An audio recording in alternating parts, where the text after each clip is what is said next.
একটা নিরামিষ সবজি করে দেখাবো। দেখো, সবাই তো নিরামিষ তরকারি করে, কিন্তু আমি একটা নিরামিষ সবজিটা বানাবো কীরকম করে। কাটার সময় দেখাইনি, এই যে কাটা হয়ে গেছে, ধোয়ার সময় দেখাচ্ছি। দেখো কি কি সবজি আছে।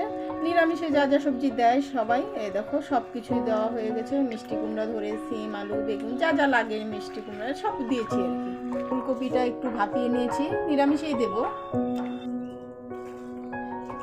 একটু ধুয়ে নিচ্ছি, ধুয়ে শুকনো লঙ্কা তেজপাতাটা ধুয়ে রেখেছি।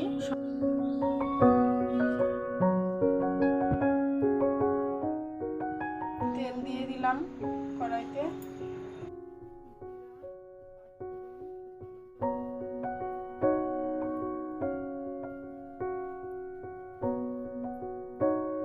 জিরা, পাঁচফোড়ন দিয়ে দিলাম, একটু ধনে গুঁড়ো দিয়ে দিলাম, আদা ঘষে দিয়ে দিলাম। আদা দিলে নিরামিষের টেস্ট হয় একটু বেশি।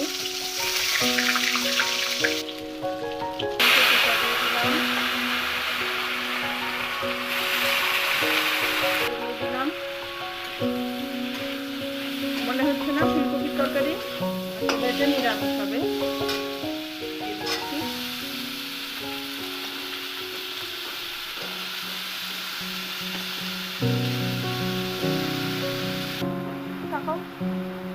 তো লবণ দিয়ে দিলাম, লবণ সেদ্ধ হয়ে যাবে। এখন একটু নেড়ে চেড়ে একটু ঢেকে দিব।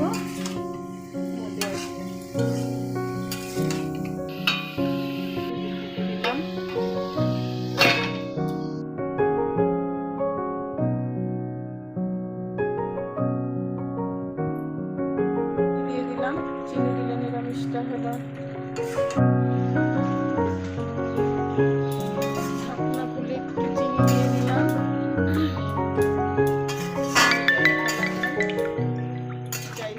নিরামিষটা হওয়ার পরই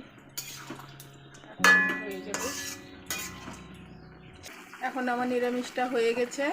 এখন একটু ঘি গরম মশলা দিয়ে খালি নামিয়ে নেব। এরকম মিষ্টি কুমড়া আর ফুলকপিটা যেরকম গলবে না, গোটা গোটা থাকবে, এরকম নিরামিষ খেতে খুব ভালো লাগে। খেয়ে দেখবে তোমরা।